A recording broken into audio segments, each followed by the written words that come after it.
Hello and welcome back to my channel. My name's Sabrina, and if you're new, welcome. If you're not new, welcome still.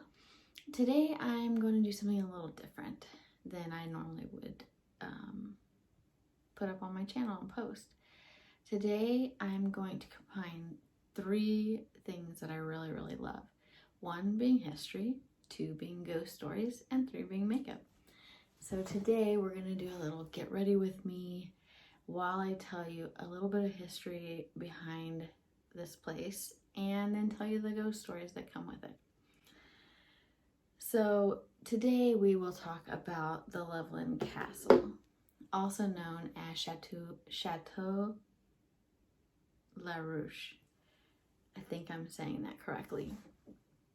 But yeah, so I'm thinking about making this a series. We'll see how it goes. But in order to talk about the ghosts of the Loveland Castle, I kind of have to give you a little bit of backstory. In order to talk about the castle, we must talk about the man that built it. Loveland Castle was built by one man. His name was Harry Andrews, and he was in the U.S. Army. And while he was away, he got blown up and ended up with meningitis, and then he ended up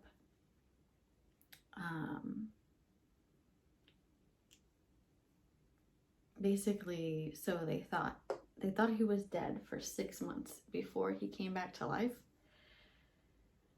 which I thought that was really weird, which is why I was interested. We ended up taking, after hearing about this story, I ended up taking my kids to the Loveland Castle, which is here in Ohio, in Loveland, Ohio. It's about a 45-minute drive from where I'm at, and it is legit a tiny little castle. I mean, it's pretty big, but it's a tiny little castle. It's not like a typical castle that you would find in like Europe or France or somewhere like that. So what happened was he got blown up, he died. So they thought he got meningitis and they thought he died, but he really didn't. And he came back to life, which just means that they didn't have the means to really tell if someone was alive or dead back then. And that happens because it was a very different time. So we're going to start the story with Sir Harry, who is Harry Andrews. And the reason he's called Sir Harry is because at a point in time, he saved someone's child and was then deemed Sir Harry by the Queen of England, from my understanding. Don't quote me on this. But anyway, so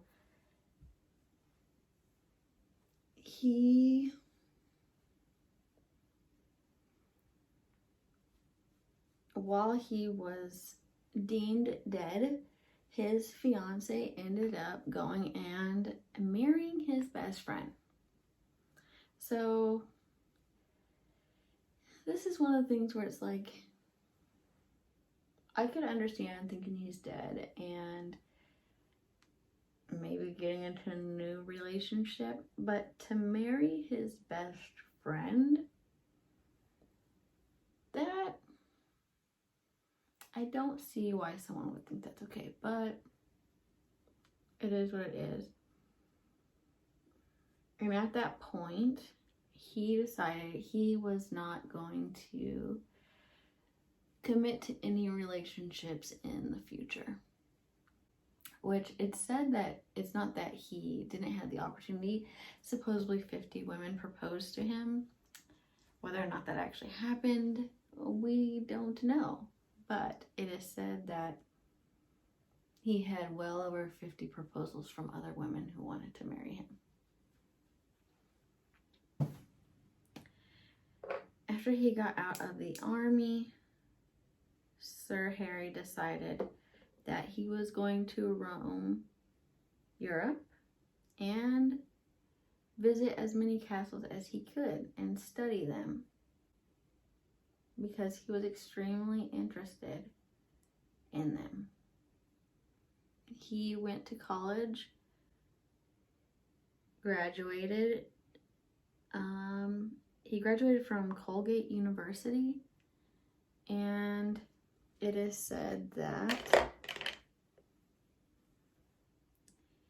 he spoke 7 languages and had an IQ of 189, which is very, very smart. Like, this guy was pretty much a genius. And so he ended up taking a job at a newspaper, a local newspaper company.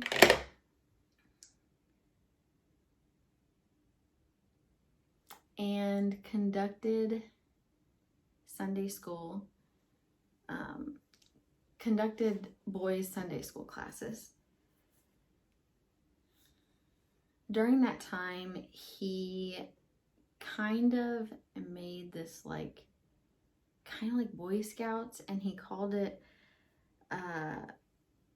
Knights of the Golden Trail, which is something he funded. He would take them camping and all that kind of stuff out by the Little Miami River. And they would just do things that back in the day boys would do. He decided that these boys needed a castle, and thus he started building the castle. He started building the castle in 1929 and only worked on it part-time while he worked full-time at the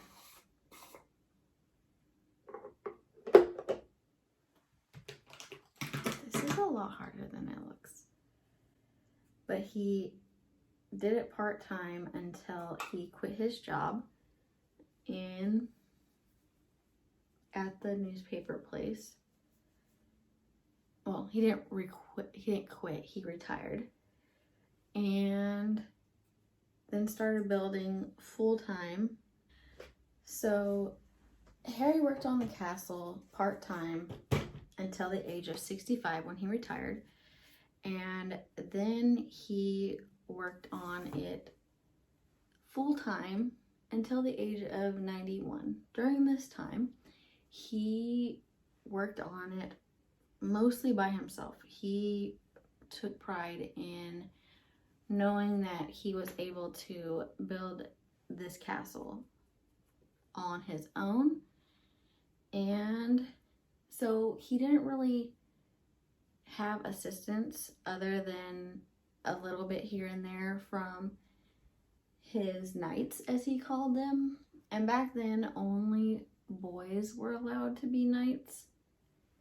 And even now, women are able to join, but they're called ladies and not knights, which you're still part of it, so that's cool with me. So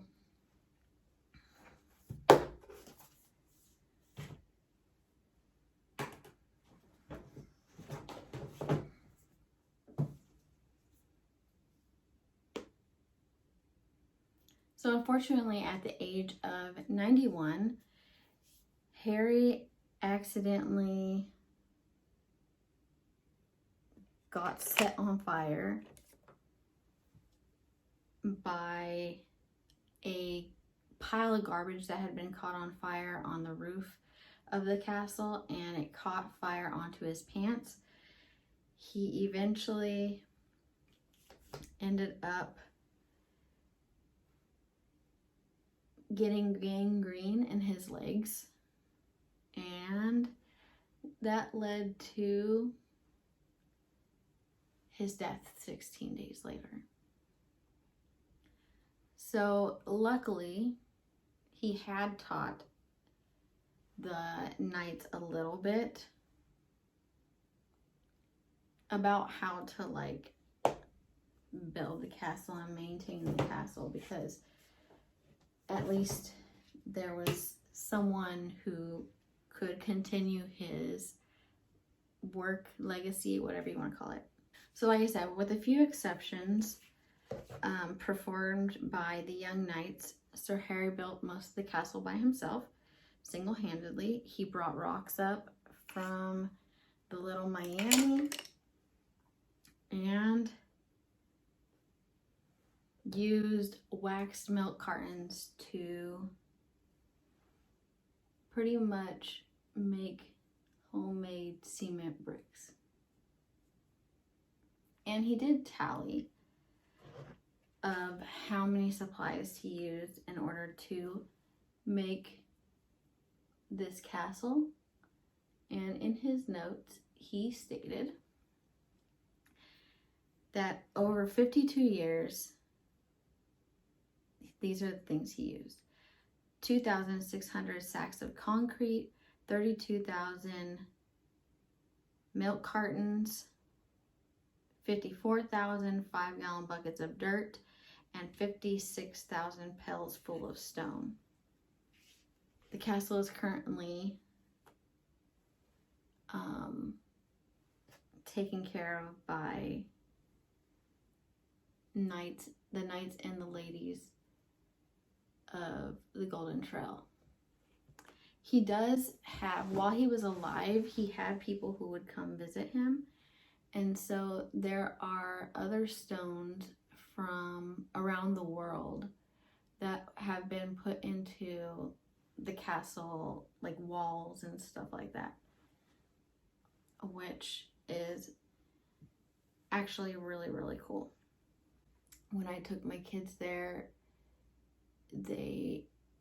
my daughter liked it a lot.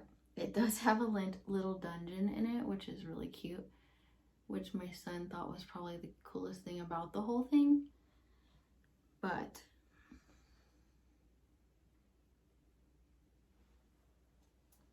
I thought the whole thing was pretty cool.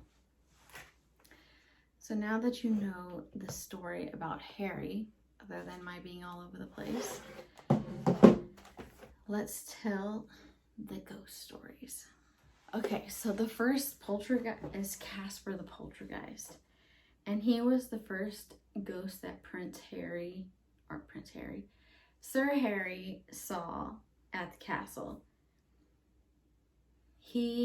This ghost was said to have spent days on the daybed and nights roaming the castle.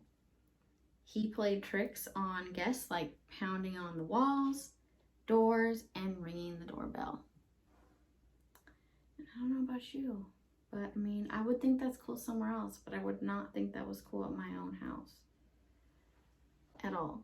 Like, I would be like, y'all need to stop. I'm trying to sleep. Leave me alone. So, I mean, Harry wrote that he will not harm anyone unless you get him angry, and then he will touch you and give you an electric shock, sometimes a hard one. So that was one of the ghosts. Another ghost was said to be the Viking, and he was dressed in a long dark cloak, spiked helmet, a short wide sword across his chest. And he only came a few times. He didn't come a lot. And then he was gone forever. Harry never saw him again. There was a girl in a long dress, and she walks the river and gets comfortable on the seats on top of the garage, because where the river is, there's like this big old like plot of land, I guess you could say, and then you can go up these stairs, and the garage is somewhere over there, and there's like a little sitting area, and a lot of people can sit there and it overlooks, you can kind of see the river from there. So people will sit there and look around. It's really pretty. She is said to, they believe, be the ghost of a woman who, her and her husband, they were like moonshine bandits. So they made moonshine, and that's kind of how they made their life. So they made and sold moonshine, and back then it was illegal to do so because it was during the Prohibition, I believe. So it said that the building that they made their moonshine in exploded, and that they found the woman dead.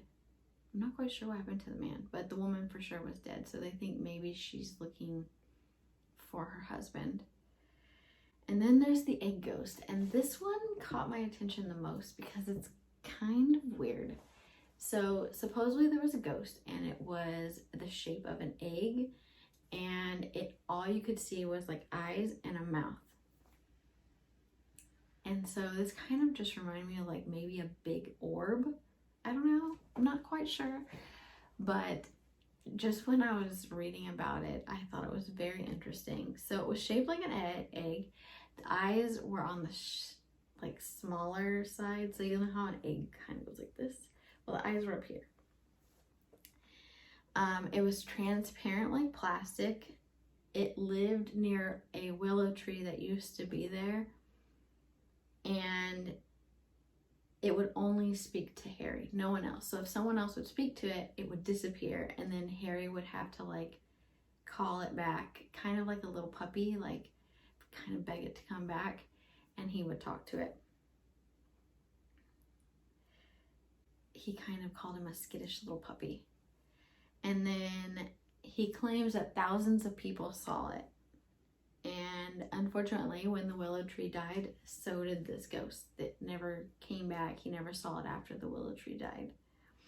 Then there's a shoe ghost, and they say that this ghost will tie all the Boy Scout shoes. So I believe every so often the Boy Scouts will do like an overnight trip at the castle where they get to stay there, and supposedly when they're sleeping, a ghost will come and tie their shoes. There's also someone who moves chess, what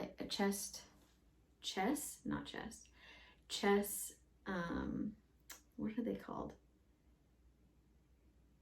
Chessmen on a chessboard. They might be moved in different positions than they were left on the board. Some of the knights and ladies had also experienced some stuff, some of which to actually believe, they're believed to have been or to be Sir Harry. A bathroom door upstairs slammed shut, which then caused them to check some stuff out, and they found out the septic tank was about to overflow. So that actually saved them a lot of money and a lot of unnecessary digging around in the castle area. So they think because of the ghost, that was a crisis averted. So they think that could have been Sir Harry kind of saving them from that crisis, which if you ever had a septic tank overflow, it is quite disgusting. It goes into your everything. It can go into your like tubs, showers, stuff like that. And it's very gross. Not fun at all. There were some instances with the ladies that they had saw something. There was one lady, Donna, who was doing a perimeter check, and then she started relaxing for the night. She saw a figure coming up the road, and it was coming towards her, or coming towards the garage, and it was transparent, like she could see through it. And it was a woman with shoulder-length hair.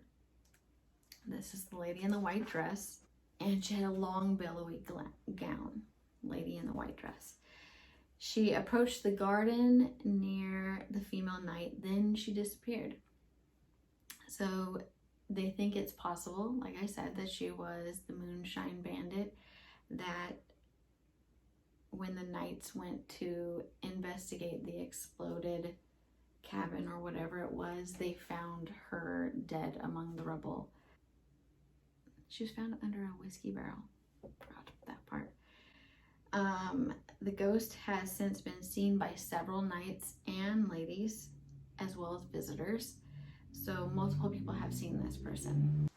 Then there was Lady Christie, who she was kind of just relaxing upstairs, and another knight was taking a shower because they normally always stayed 2 at night. So there would always be 2 ladies, 2 knights, or a lady and a knight. Maybe there wasn't 2 ladies at one time. I think it's either 2 knights or a lady and a knight. And so she was just relaxing upstairs. One of the knights was in the shower, and all of a sudden she saw this dark figure, and it was coming up the stairs towards her. She could hear like footsteps, and she was just like, oh my God, what is that? Which is exactly what I would do. I would be like, what the heck is this? What is going on? I know I'm not hearing things.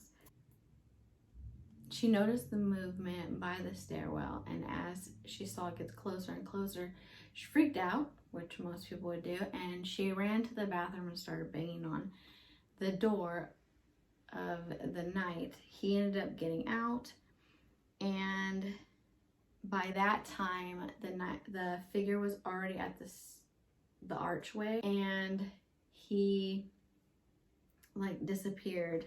Yeah, he disappeared. And so by the time the knight got out, he was gone. He said that he could definitely tell something paranormal had happened, and they both decided that they were going to leave. So he got dressed, they left, and yeah. So they both decided that even though it was gone, they were going to flee for the night.